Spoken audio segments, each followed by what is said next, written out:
just gonna keep it going. Fuck it. We'll flow right into it. We're just gonna flow right into it.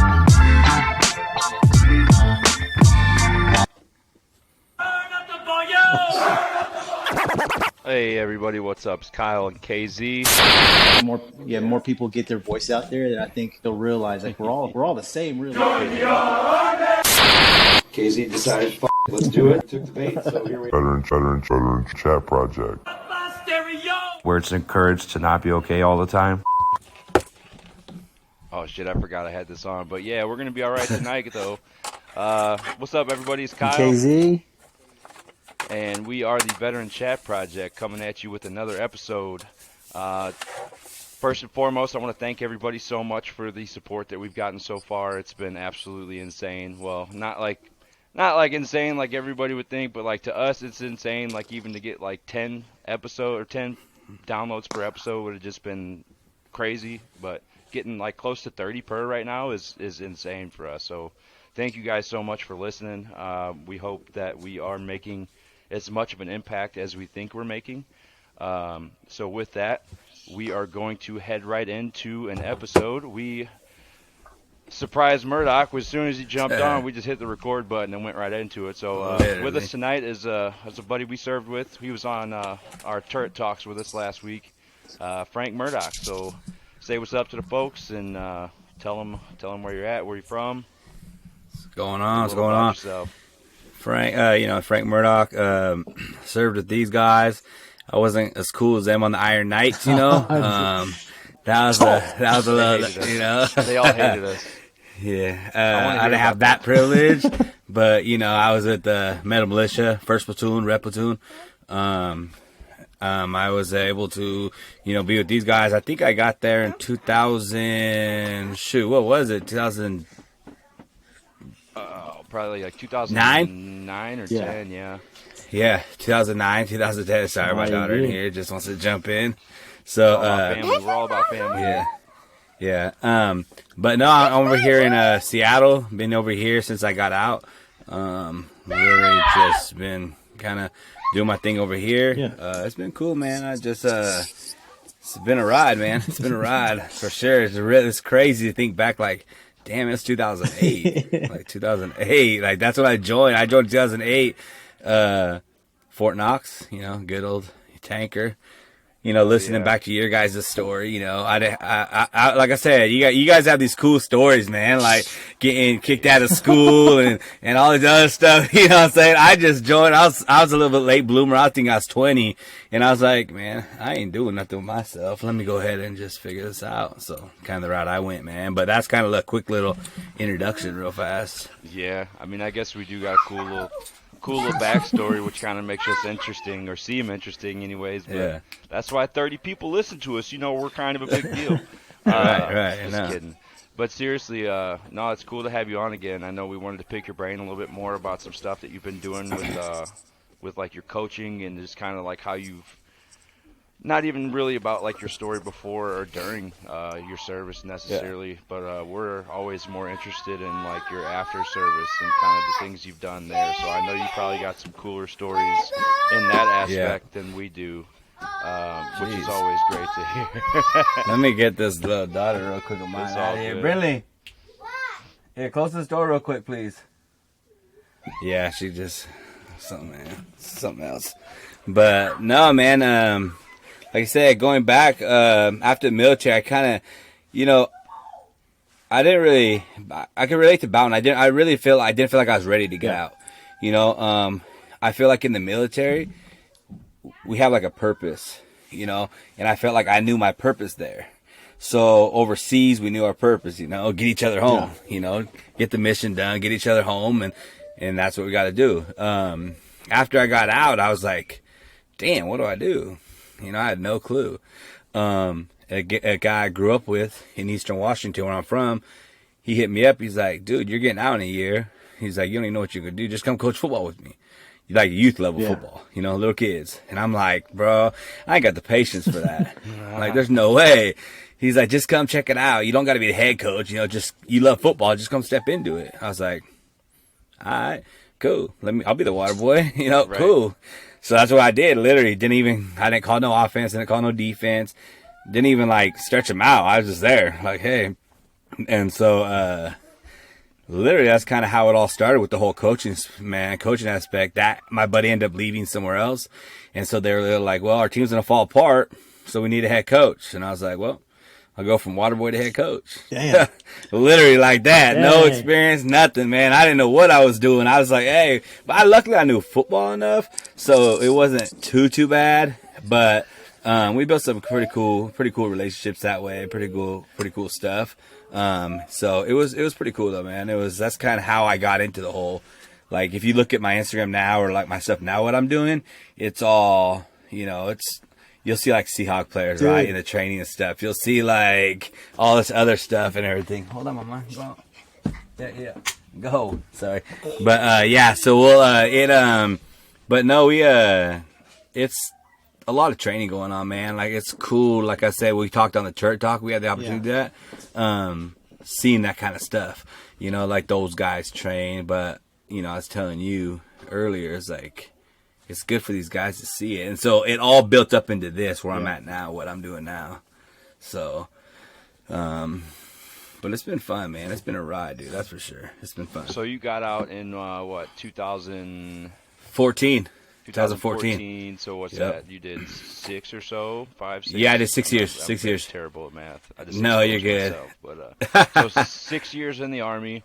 Yeah. Tanker. You stayed a tanker, right? After No. after the Army, or after Nope. after heavy. No, you changed. No, I wanted to be a police officer when I got out. I was like, man, that's what I want to shit. go do. So I reclassed and did MP.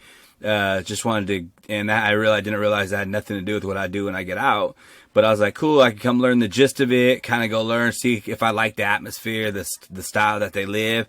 Definitely did not. Just having to deal with like, all our, like, I really wanted to be MPI, a police investigator. That's kind of what I want to do. Investigator would be cool. Like, man, that's cool because you can't beat them, join them, That's what I was thinking. Like, damn. So it's like, did not work out the way I expected it to work out. So, I just realized, like, man, like we talked about the Kuwait, right? Ended up deploying to Kuwait in 2013 for 9 right. months. You did tell us that. Yeah, I was out there doing nothing. So kind of just literally was like a vacation, man. It had a Chili's on base. It had swimming pool. It had like, I tell people I have PTSD from losing volleyball tournaments, Like that literally, like, it was crazy out there, man. People were like, oh man, you're in deployments. I was like, yeah, Iraq was cool, but Kuwait was tough, man. I wasn't winning much out there. Like, it was tough. Life was hard. So that answers the question: is Kuwait a deployment? Yeah, absolutely not, man. Like I said, it's cool aspect of, like I said, I always respect everybody that they take time away from their family and all that kind Absolutely. of stuff. But you don't get to pick where you go. You get the No, you get the orders 100%. and you go where you Hey, go, and then they got it's their not your fault. patch. So right. When people, and when that's somebody's only taste of it, I mean, like, think about how you felt the first time you got off that plane, Right. and in Kuwait, not really knowing like what the deal Yeah. was. No one filled me in. I got Yeah. off the plane and I'm like, where are we at? They're like, Kuwait. I'm like, okay, so like.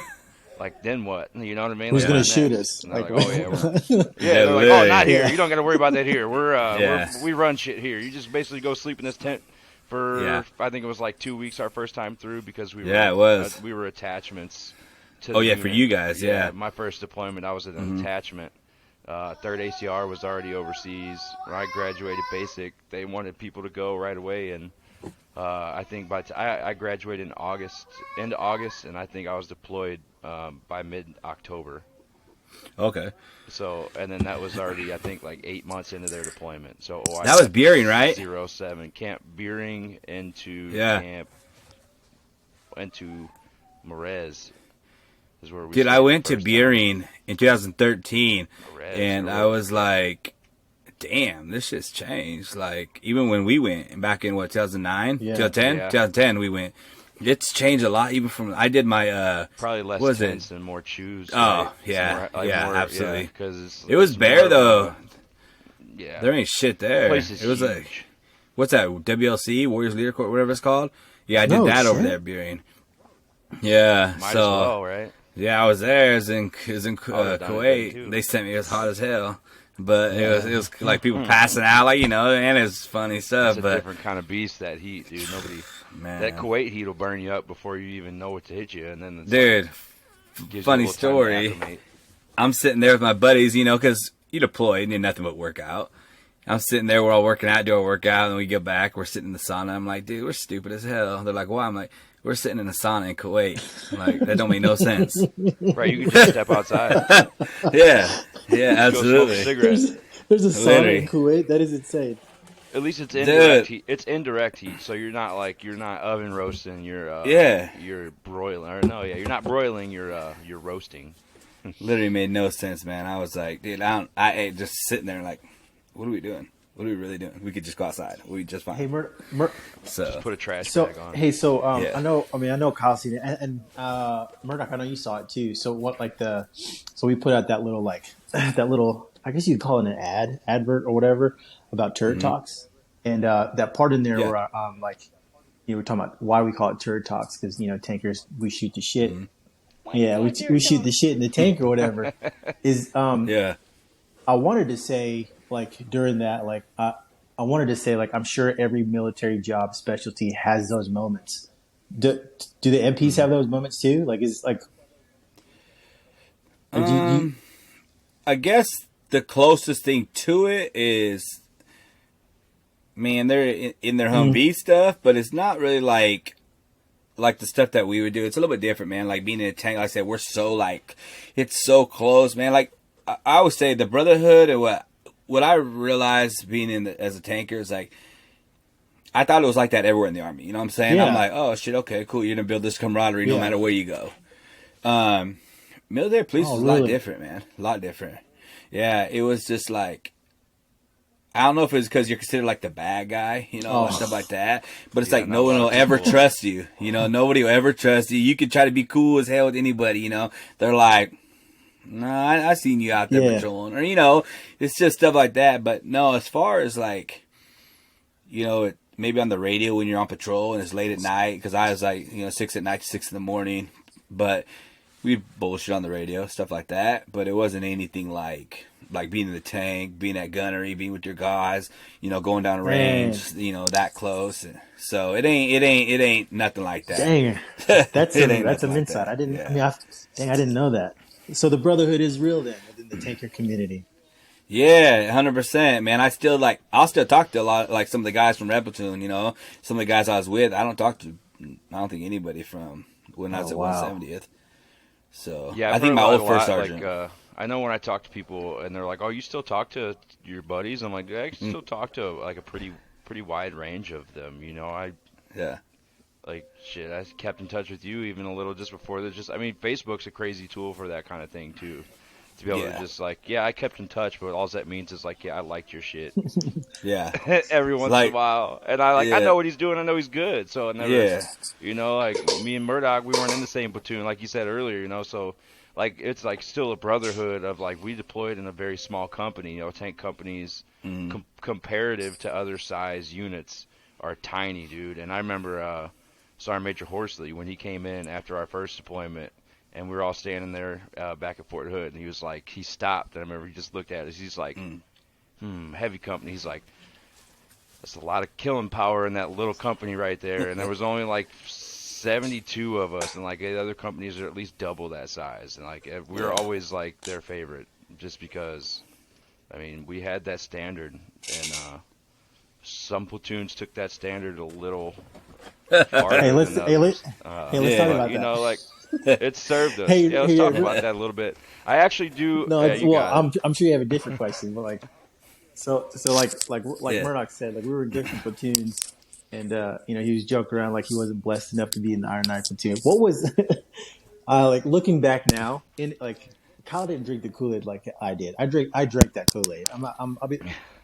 I did and I didn't. I still like the brotherhood to me was what I liked. I liked the closest of our the Joes, the championship Joes. That's why I got the tattoo. It wasn't because of like the Kool-Aid, but yeah, you definitely Oh, sipped hard, on yeah. the And it wasn't near. It wasn't until the end.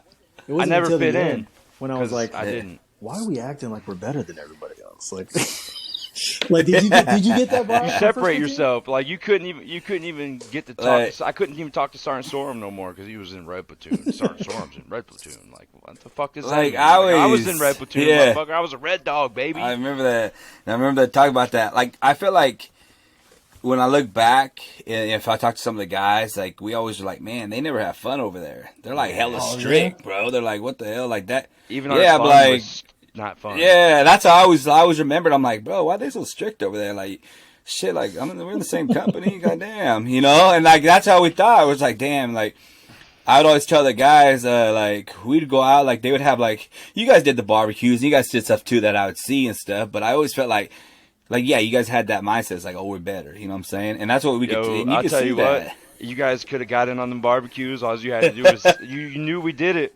All you had to do was come talk to us, boy. Come talk to me. I was like, yo, we do barbecues. All you got to do is bring your own meat, boy. We'll slap them on the grill for you. You bring us some propane, your own meat. We put that shit But in it felt like you guys had your own little group, you know what I'm saying? Yeah, we felt like it was your own clique. It's like, you know, the high school cliques and shit, you know, that's what it felt like. And it was like us and Blue Platoon, like Blue Platoon was just kind of like the same like we were. It was just kind of like, whatever, whatever, cool. But it's like, oh shit, White Platoon over there, chill out. Hey, they're coming.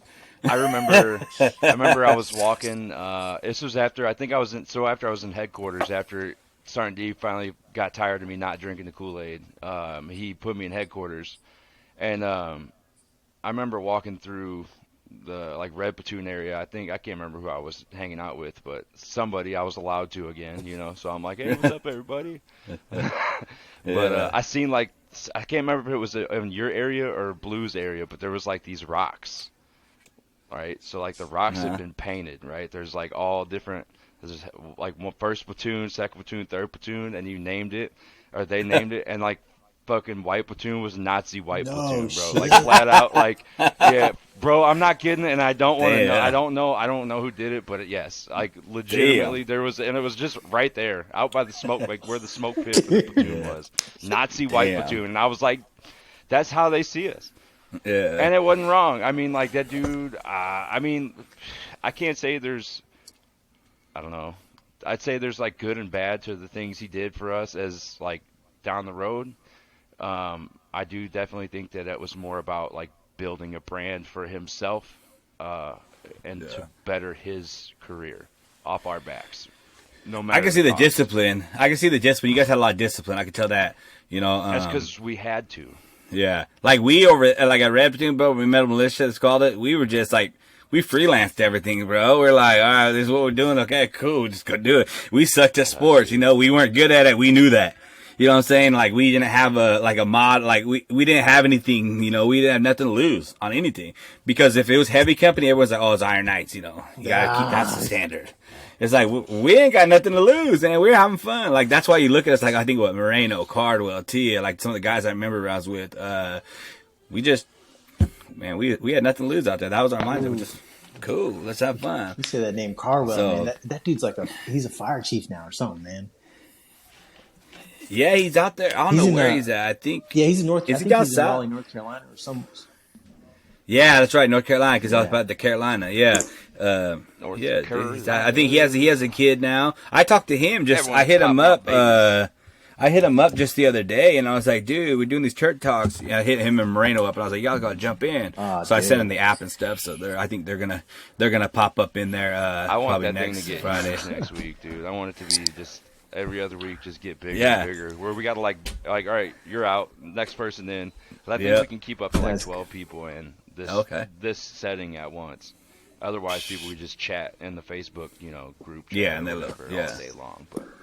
But yeah, man. So that's cool. We got a nice little background on like kind of just even the differences. Like it can be like intercompany sometimes, which people don't really think about it. But yeah, like it is different thinking back. And I mean, like I definitely like Boughton said, like I mean, I didn't drink the Kool-Aid as much. I lapped that liked shit up. it.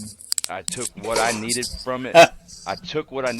If I was thirsty, I'd drink in it. But like, like they'd always tell me like, "Oh, Turner's bitching too much." Like, yeah, I was, dude. I ran my fucking mouth all day long because there was some fucked up shit. I got a little dudes micromanaging every fucking thing I do, and if I don't do it exactly, if I don't put my phone down here, cocked 45 angles to the left like everybody else's phone.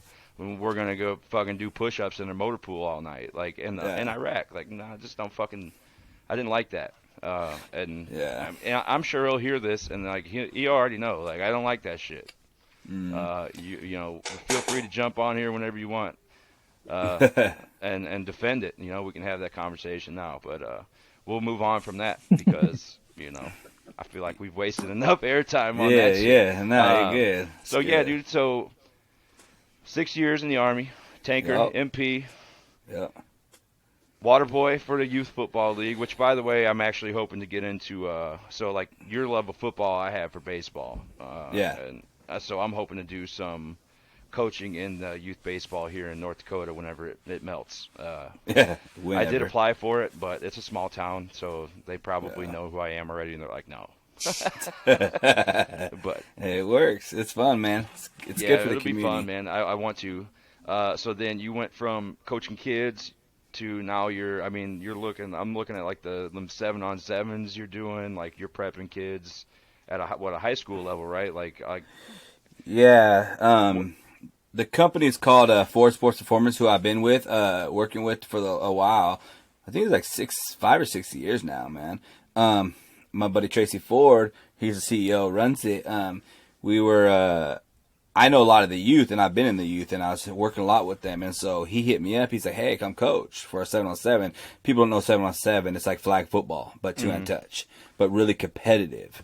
yeah, they wear like the padded helmets, like Yep. just like the soft helmets, Soft shell, and then like in leggings, like spandex shit. and they you just know? go out and absolutely moss people. Absolutely, man. It gets intense, man. It gets intense. But so I only did the coaching for a year, and then I was just like, man, I don't really want to coach anymore. Let me just I'll go find the kids. Right. I'll go find the best kids out here, and that's kind of what I do, and I still kind of do today. I do less and less of it now because like my family and my kids are all in sports. Like they're doing sports, they're doing everything. So I do less. But I still, go out and find the kids, recruit the kids. They're on a really high level.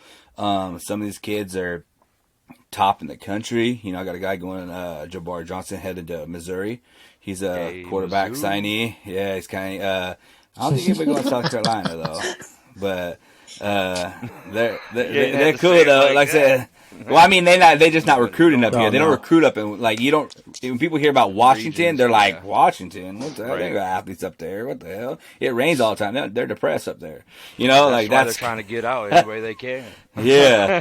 So, but yeah, man, I've been doing that, and that's been fun, dude. But like for the most part, it really kind of how it shaped my life is after the military, working with those kids was cool, but that didn't pay no bills. Yeah. It was just for fun, volunteer work. So I could jump into that real quick. Kind of, I was just doing odds and end jobs. I wasn't doing shit. Just like I felt like a lot of guys that get out of the military just kind of wait, see Yeah. kind of what direction they want to go. And I ended up going to school, getting my accounting degree. And I wanted nothing to do with accounting. I just wanted a good background of it. I feel like everybody should have a kind of understanding of it. Or like, just at least be comfortable with it. Yeah, Yeah. taxes. I do my, our taxes. We do just small stuff, basic understanding of it. Stupid odd end jobs, nothing crazy. And then I ended up getting on with the same coach that actually got me on coaching youth football, got me on here with the city of Bellevue, where I was telling you guys earlier on the Turret Talks about. So I've been there since 2019 now. So, and been running through that course now, man. So it's been good. It's a good career move. Yeah, hell yeah, dude. Sounds like it. Sounds like something that's like right up your alley. They say you never work a day in your life. You do something you love, and fucking you work in football and even Love it. And I mean, I don't know. Like for me, like the giving back aspect of like being able to help, get these kids in the right direction, especially if it gets them out of the wrong direction, or even not. Right. Just to give them a place to go and give them that kind of sense of, I don't know, like discipline and stuff, like kind of like we got, but beforehand. I know, a lot of kids do sports because of that. The parents kind of push them into it for that. I hope my kid does sports, but at the same time, I'm gonna let him do whatever he wants to do. Yeah, 100%. My son, same way. Like, my son's like, I don't want football. I'm like, what? You don't like football? Like, He's like, probably at because you first, like it so at much. first it took me so much for a minute because I was like, Like, come on, Hold man. on, you what haven't are we tried talking it. about? Yeah, but he's really big into, my middle son. He's big into soccer. You know, he loves soccer. He loves swimming. He's he's doing wrestling now. So you know, it's yeah, like he loves it. And my daughter, she's in dance and gymnastics, and I'm just waiting for her to figure out other stuff she wants to do. So like you said, man, I was like, not gonna push it. At first, I was kind of like, hold up, bro. Like, what do you mean you don't like football? He meant American like, football. He don't like it is what American it football. is. Yeah. Yeah, exactly. But I'm just like, I'm one of those dads too that I don't think I'd want to coach my own kids either. So No, for it'd me, take a it's special just, kind of like talent to do that. Like you already have to learn that level of kind of, like you said, the patience level, and it's gonna be yeah, it'd be extra hard. I don't know, like my dad coached me, but it wasn't on like a level like that, so it wasn't really an issue. yeah, Like we just played like little league ball. I played little league ball, and as soon as I got in high school, I was like, I smoke weed now. I wasn't, that was my downfall. I started way too early. yeah.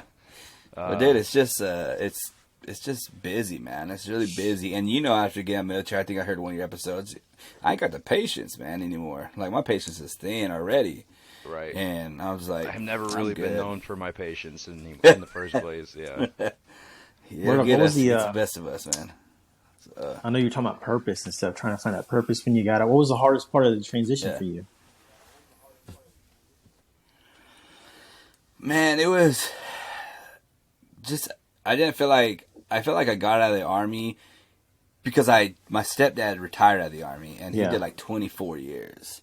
And I see the route, and I'm like, man, I don't want to be someone that gets out of the military and doesn't, like, that's all they know. Like, this is all they freaking know. Military, military, military, man. It's like I didn't want to be that person. I've seen it, I've lived with it. I knew what it was Yeah. like, and I was like, man, I don't want that. I just want to, so I'm thinking, like, okay, I'm going to get out, and I'm going to do something. But I got out, and I was like, all right, now what? I was like, oh, I'm going to enjoy not doing stuff for a while, It was like, man, that shit got boring super quick. And so I was just like, man, what is my purpose? Like, well, that's why I got in. That's where that youth football helped me, is because I felt like I'm giving back. I can give something to these kids. Because I just felt like this was helping them do something where Yeah. I wish I had that growing up, And I was listening to this podcast, and someone said, you feel like you do something because you kind of wish you had that. So I felt like I was giving so much advice and giving help as much as I could, because I wanted that in return. So, so it took me a minute to realize that, and like, man, like maybe my purpose is just helping others as much as I can, and that's kind of what I was doing. Like we touched on, having them, leaning on them values that we learned in the military. One of them is, selfless service, dude. You get in there and that alone is a selfless service. You give up yourself to serve, basically, and honestly, yeah, dude, that is a huge way I would suggest to anybody, if they could possibly give back to humans as much as possible, whether it be a coaching position or whatever, but it is honestly like the key to unlocking the depths of your soul is helping people, I think. And like that's what I'm learning, even just in our 6th or 7th time doing this. Like I feel like we help people, like we've gotten messages and support that people are just thanking us for what we're doing, and it's been huge for us. And people like you want to get on and chat with us, man. It's huge. So I'll let you get back to talking about you. I know I interrupted you there. I like to do No, that. you're good, man. It's my ADD, and I come up with these good things to say, and I have to say them then. Otherwise, No, hey, I'm all for it. I'm all for it, man. But that's true. Like, I think what really, like, going back to what you said, finding my purpose, I think what really clicked in is when I went and helped a family, and we were serving the homeless in Seattle. And just something to do, man. I was like, well, I ain't doing anything. Let's go to some community service, But seeing them, man, I realized, like, dude, my life isn't that bad. I have a shelter over my head. I have a car. I had food. I had money. I had all that stuff. And I was like, this is what I need to be doing, man. I need to be doing stuff like this. And so I think that's really what I feel like that coaching and stuff I was doing, I was able to, like he said, help others, and that's just kind of what I was big on. And at the time, is now with my family and stuff, I of course, I'm gonna put more time into that. So I do a little less of everything I was doing. But when I still got time, like jumping on here, man, like I speak, I'll tell you guys all the time, man. I think the world of this kind of stuff, man, because this is the stuff I wish I would have had years ago when I was getting out. Oh, for sure. Because I didn't have anybody to talk to. I didn't have, like when I was telling you, man. I think I was telling you when I texted you, I was like, dude, like I related so much to when you said, like, man, I just talked to my wife, and she was like, what's wrong? And it's crazy, dude. Like, you don't really know until something like people ask me that all the time. I'm good, nothing's wrong, dude. Yeah. What are you talking about? I'm you cool. have no idea until you hear somebody else say that I had the same problem, and then for the first time in a long time, you feel fucking validated. I think for me it was listening to like the one podcast I listen to besides ours is Real Ones, John Bernthal. I'm gonna shout them out until they get us on there. But it was him. I don't want to murder his last name, but Nick Koulioumalakis. I don't know. It's like a Greek last name, super long, hard to pronounce. But he's I want to say Marine. I don't want to murder it, but he was on there talking about that kind of stuff, and it just now I lost what I was saying, so we're just gonna clip that and keep going. No, but like I said, it's my wife was really just talking to me about that stuff. It was funny because she was just like, Yeah. are you depressed? And I was like, That's what it was. the hell? What you mean am I depressed? Look, you know what I've been through? You know how I am? Big and bad. And I was like, man. you're tripping. Man, like, shit. hell no. What do you mean? Like, you're tripping. Like, no, hell no. And she's like, well, you just come home from work and you'll shower and you just go to your room. And you'll just go back in the room and want to be quiet. Or you'll go play on the Xbox with the guys. Or just go do That guy. Yeah. Yeah, I'm not pronouncing that. Yeah, I don't even try to say that name. Yeah, So nope. he's and I remember what you were saying. It was about like feeling heard for the first time. So Yep. it was when he was on there. Well, actually, like Shia LaBeouf was the first one I heard, and they got me listening. But then he was on there a little after that, and just some of the things he said, man, it's just like, dude, like I'm not the only person that goes through these things, and then like it kind of really drove into me wanting to do this. So like, that is like a main reason we are here even to this day. Like I wouldn't do it again. So I'll quick shout out this guy right here, KZ. He wouldn't, we wouldn't be doing this if it weren't for him actually like wanting to do it with me. So, he's our social media team too. So take a minute to shout that guy out for some of the pretty fucking hilarious content he's been putting out. It is funny, dude, I ain't gonna lie. They're like snippets, and I'm like, damn, how did you do that? Like he sent me that one with the, because I was like, I want to do a Field of Dreams parody, and then he just like did a video over it with some things. I was like, dude, that's perfect. And I couldn't have done it any better. I wanted to do like a fake speech and shit. Killing it, man. But Love it. man. So it's like, he's got a book out called Excommunicated Warrior, I think it is. And he does his own podcast and stuff. He's all about, men's mental health, and, he's all about the working out aspect of it. And he's like a SF type guy. He's, next level. Yeah, next level. To our little, regular Joe Army experience, But still, it's nice to hear somebody else kind of going through some things because it's important to kind of have each other. The only way to heal, I think, is like with other people that have been through the same stuff, or just honestly just have people to listen to is huge. Dude, I share it all the time. I talk to my buddies, like especially veterans and stuff, and they're like, "Oh, that's dope, man!" Like, you don't hear a lot about that kind of stuff. Like, people don't relate to us. Like, I'll say bad about it, and they're like, "What, coworker?" I'm like, "Yeah, that." Yeah, kind of like that. They're like, I'm like, oh, what do you mean that downrange? What is that? Like, I'm like, oh shit, like, sorry, my bad. Like, let me explain a little bit more. Right. So, but yeah, it's man, it like I said, this is Murdock, how did it feel? I think it's gonna help a lot of people, man. How did it feel to like Yep. And I feel like I know the answer, but like what, like you said your wife talked to you about like being depressed and stuff. Like what what was a breaking point for you to finally be like, I need help, or like, in a follow up question to that, like, how did it feel once you got that help? You know, I only. It's funny because I only got my I've only got my Yeah. disability for like since like last August, right? Because I didn't want Yeah. it. To me, I was like, I don't want that shit. I don't need it. I'm not disabled. I heard the word disabled. I hear like you're fucked up. I know people Yeah. that are disabled, like really fucked up, you know? And so I was like, no, I'm cool. I'm good.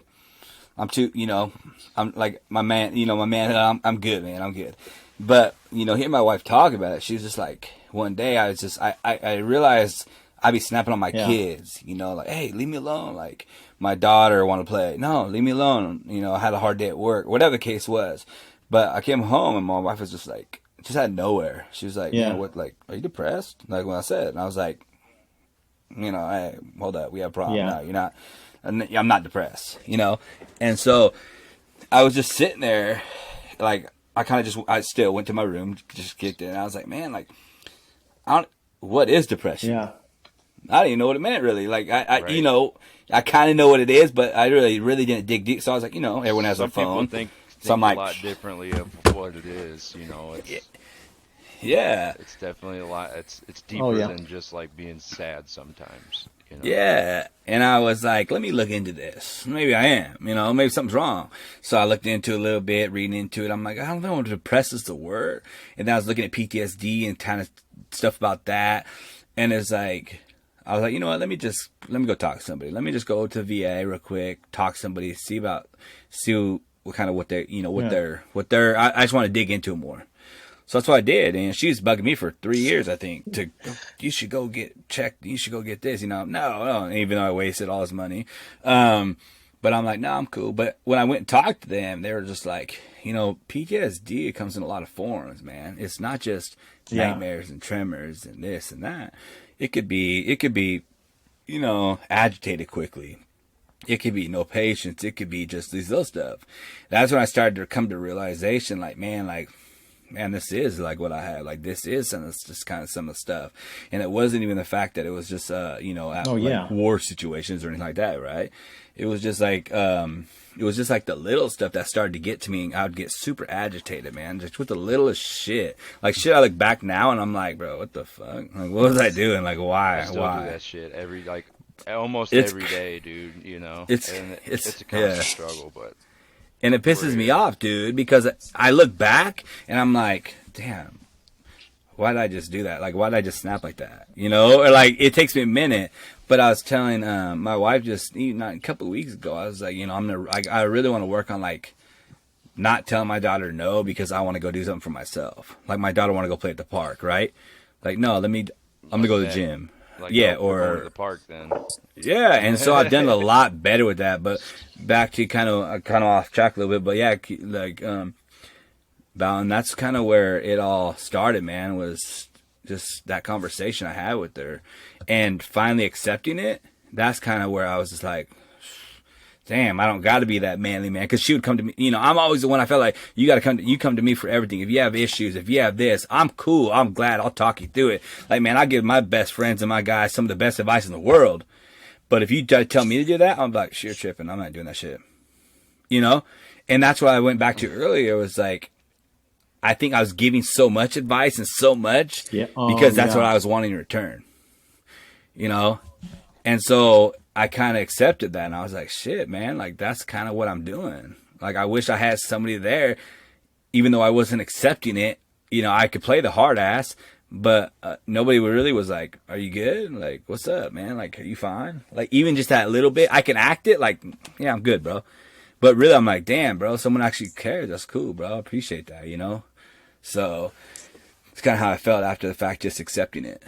Yeah, so, I mean, we were talking about, like, so just PTSD, I mean, even like you said, it's not like, just like from a medical standpoint, there was something that I wanted to say because it was something that a doctor told me, and kind of how he explained what it's doing to your brain necessarily.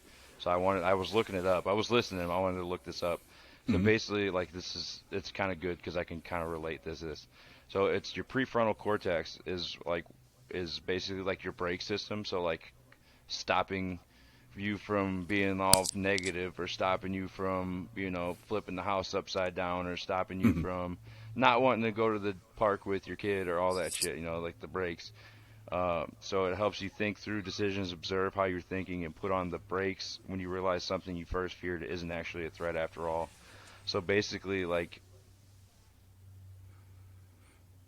your prefrontal cortex isn't doing its job anymore because there's an actual damage done to it by, the issue or the instances that happen. So I mean, it's not like people are just like, oh, it's just a thing, oh, it's, it's like you said, it comes in so many different ways, that you never really ever know what it is until you start looking into it. So I mean, I think just even you'd like hearing your wife say that, and then looking into it, and then going, you know what, maybe like, even if I'm not, like, let me take a look, let me peek under the hood. And then, like, dude, that's when some real fucking, like, real growth starts happening. Yeah, and it's like, I mean, that's huge, dude. That's huge. Damn, I like that. And to piggyback off, like I don't, like y'all mentioned it just a little bit, like, it doesn't have to be combat. Like my first deployment, I went the first, I think it was like the first half of that first deployment when I went to Mosul. Like the first half of it was, shit was going off, and then of course it slowed down near the end. But that second deployment, I didn't see any combat almost. Like I didn't see anything. But that second one was way harder than that first one, and I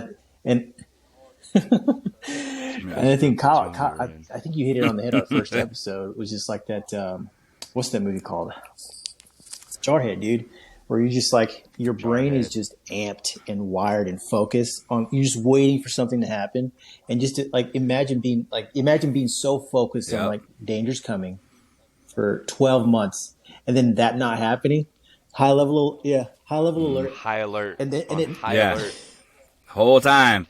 Nobody, and then you know what's fucked up, dude, is then you get out of the army and then you're around people that never even been on low alert in their lives. Yeah. They don't even know what the fuck's going on around them. You know what I mean? I don't know. That's No, you're sorry, good. I know I just got No, you're really good. But yeah, it's like but... you're for 12 months, and then you come back home.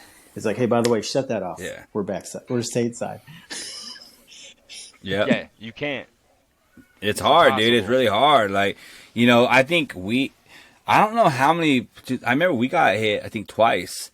Yeah, you guys did. I think we got an RPG, didn't you? Yeah, the first time, and that was right outside the base, right on the bridge. Moreno was driving. He hits his head. He gets a concussion. We had Sergeant Ruelas. He was our platoon sergeant at the time. He's like, push to the kill zone, push to the kill zone, So, and then you had, like, what are you talking about? Yeah. Man? I don't know if you remember Holmes. We had, Holmes. He was there. I think he was the gunner at the time. Yeah, I thought he said he was on the gun. Yeah, he was. And it was like, loading. riding red, riding dirty, just. Kevin broke his glasses.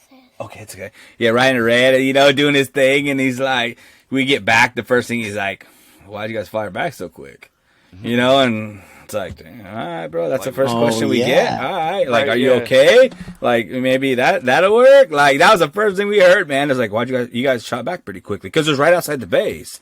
I'm gonna go. It was right outside the base, So, but that one, and then, dude, the one thing that I always remember, like, stuck out to me out of that deployment was like, I remember we did left seat, right seat, when First Cav replaced us, and they were like, we're good. We don't need you guys to go anymore with us, And I think there was that bike show was out there. They had like that bike, that I'm not sure if you guys were there. You guys probably were doing some like stupid shit like you guys always did. I was in headquarters at that time. And they definitely needed our help.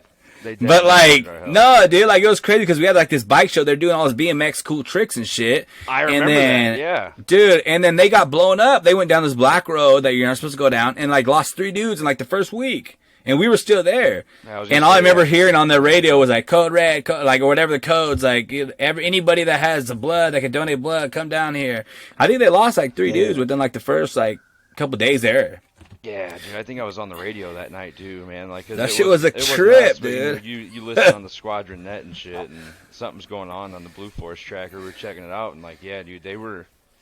I mean, even if you've never even seen combat, dude, just hearing that shit on the radio can be pretty wild too. Man. Everyone just ran over there. We're like, oh shit, what's going on? Like we didn't see that shit really too much. So we're like, what? So we're all going over there. We're standing by like the little hospital or whatever, and they come flying in real quick, and it's like, damn. I think the closest thing we had to it was remember when they got hit.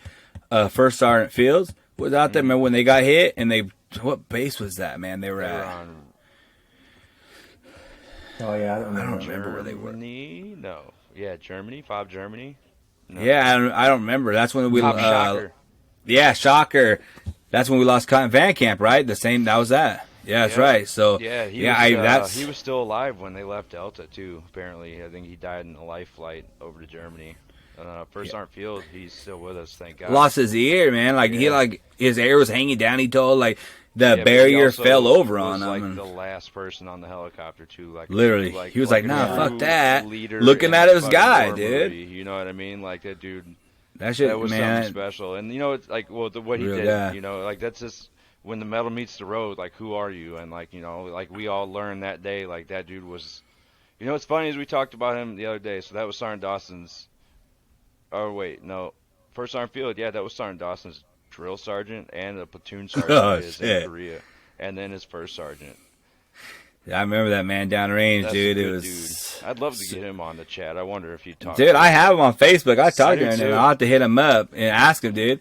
Well, I bet Sergeant Major Hines would do it, bro. There's so many guys, dude. He's so funny. He hits me up. He'll be happy birthday. I'm like, damn, you remember me? I'll be like, what up, Sergeant Major? And he's like, he's always talking about fishing and shit. Like, dude, that's a good one to get on, man. I tell you right there, Sergeant Major Hines. He's still in Texas too, down there, man. Yeah, and his kid looks just like him too. And the twins. They're twins, dude. They just go fishing all the time. Yeah. I think his son runs like a shirt company. And then he used to, and then now he's doing I don't know. Because I'm friends with him on Facebook, and his son's tagging him every day. So like they're out. Maxing out their limits on fish like every day, dude. Like, that'd be a good one, dude. He's a good one. First time Fields too. My kid's a little older. Yeah, dude. I just wrote it down. I'm gonna hit him up. Yeah, long shot, baby. Hey, take it. Take the shot. But yeah, man. We go back to that. PTSD. Yeah. It's not all. It's all different forms, like you guys were talking about, man. It's like, and it really, like, I had to really accept it, man. And it was hard. It was hard, dude. Like, I'm not one to. I feel like. I'm not gonna, my pride's too high for that shit, dude. And it really took a lot in me to be like, fuck, yeah, I do have a problem, man. I do need to figure this out. And it's not fun to say. It was not fun at all, man. I looked at myself in the mirror like, dude, I'm a piece of shit, dude. Like, what the fuck? Like, oh, yeah. I really can't handle this?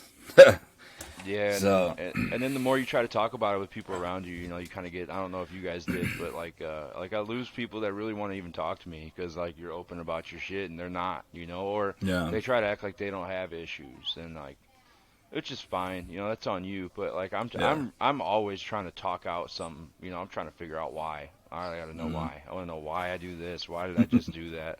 Why is this happening to me? You know what I mean? But yeah, and then I just can't turn that part of the brain off. That's them breaks where I'm just like, why? Like, dude, just let it fucking die. Fucking move on. I'd be way happier. But yeah, that's here nor there.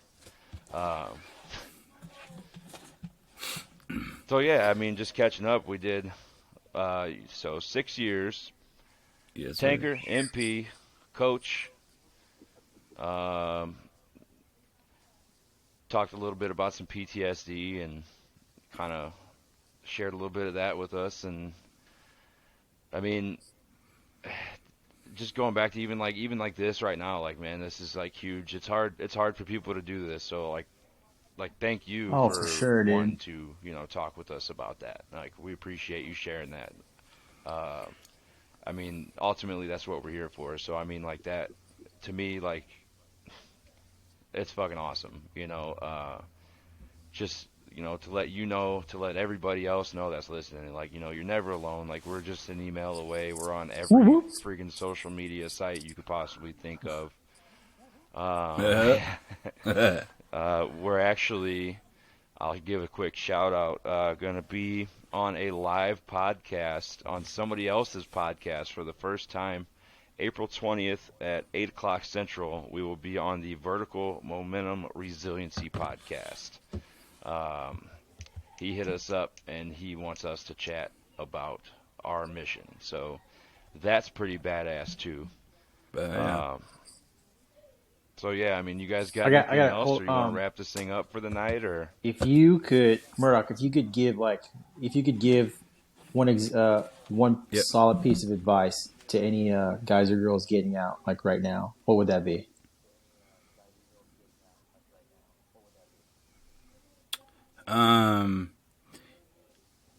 Find something you really have a passion for before you get out, and use the military like within that last like 6 months, like use it as like a slingshot forward to what you really want to do, because make sure all your benefits, all your, like, if you're getting your disability, whatever the case is, make sure all that's done, because I didn't care. I kind of just wanted to get out. So I was like, man, let me just hurry this process up. Where I wish I looked back, I'm like, man, I lost out on like 6 years of all this money. I feel like I earned, like I deserve, but using the military as a platform, don't like, and slingshot that to your next career, because the military is not everything, man. Like, we woke up, it was the easiest job we've ever had. We wake up, we fucking, we do PT. Everything right there it's planned out for you. You don't have to think, at this time, I know I got to get up. I know I got to go do PT. I know I got to go shower. I know I got to go to formation. This is everything. I know everything. Just find your passion and find your love to what you actually want to do, and don't waste it, man. Don't waste it. Continue, like I said, use that to slingshot forward, man, and just make sure everything is in order. Medical records, dental records, keep all your shit, man. Everything, dude. And if you're still in, go to the doctor as much as you can. Yeah, dude. Everything documented, man. Keep everything documented. Seriously, man. Oh, this hurts, whatever. Oh, yep, military related. Cool. I was like, I went to the doctor. I got checked out. But no, in reality, it's just like, make sure you and your loved ones are taken care of too. Like, because as soon as you get out of the Army, you're just you're gone to them now. Like, you're done. Dust Like, in the wind, it's baby. like, and I feel like that's really what it was. I felt like, unless I had battle buddies like you guys, like the military don't give a fuck. They didn't give a shit. Like, I felt like they were really trying to keep as much money away from me as possible when I went through the VA process. Like, this hurts. Well, that doesn't seem like. I was like, my neck hurts and my lower back. So if I lay down my back, like, it hurts this, but if I sit up, it hurts my lower back. She's like, so you have to choose which one you want to hurt less or which one you hurt more. I was like, no, like, they both hurt all the time. The fuck. So like, it's but it's stuff like that. It's like, and talk to people, don't be afraid to talk to a lot of, people that have been through your shoe. Like, like you guys have been through the process. I've been through the process. Reach out. Yeah, don't be scared to reach out to people. for sure. That's the best advice I can give. Do you still, I know you're on Facebook. Do you, does you guys, Red Platoon, like talk on y'all talk on cell phones or text each other at all? Not text too much. It's mostly on Messenger. Like, the only ones I really talk to, like, I think Sorum, I have him on Facebook. Sergeant Jensen, if you remember him, he's on Facebook. I try to talk to Sergeant Sorum every once in a while. That was my first gunner. I love that guy. He was mine. He was my first. Yeah, he was my first. He was corporal at the time. No, he was a specialist I think. And I still remember Sergeant Tolan. Oh my God, remember Sergeant Tolan? Yeah, I do. I remember Sergeant Tolan. First question Sorum ever asked me was, he said, are you A or B personality? And I told him I'm an AB positive. And he was like, I've never fucking heard that before. And I'm like, you're going to find out. And like, dude, like a week later, he was like, AB positive, huh? Like you're all about that shit, but at the same time, like, oh, fuck that shit. Like, I'm going to do it, but I'm going to fucking talk shit while I'm doing it. The whole time. Hell yeah. And He was my first motherfucker doing it. He was my first, I don't even remember what he was. He was a specialist, I think, at the time, but in like a, leader role, not even a corporal yet. I remember when he got his corporal, Stats aren't. I talked to if you knew Storm, you could just talk to him like a real dude. Like it don't matter what his rank was, you could just talk Mike. to him. Yeah, and I talked to him like that, and I remember starting Tone had something. I don't know what was wrong with him at the time. He was like, "That's corporal to you," and I was like, "Yeah," I was like, "All right, my bad's on." Storm was one of the very but how many leaders are like that where you can just talk to him like a human being. So he actually probably cost himself a lot of points how leadership saw him because of how he was. He was so. I mean, he was a people person, dude. He was the people's champ. If there was one, my best NCO I think I had, man. Like that was by far. We were talking about, dude. Some people get them stripes to turn into a complete fucking asshole, dude. Storm stayed true to who he was, and even lost stripes, I think, over who he was. Just stayed true to himself and never, and that's the kind of people we like. It's the kind of people we love around this. Yeah, but no, I think those guys just on Facebook are the main ones. We just talk mostly through a Facebook chat. We have a group of us on there that kind of just talk on there, but.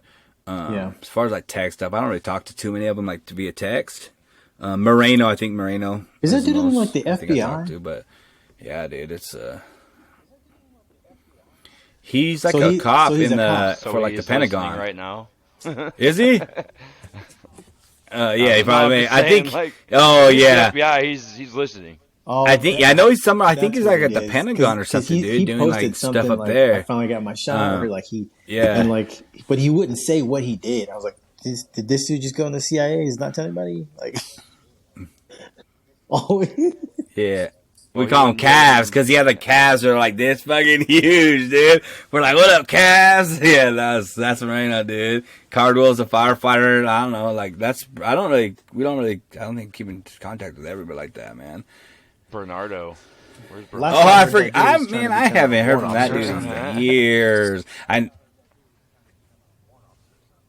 That wouldn't have surprised me. I could see that.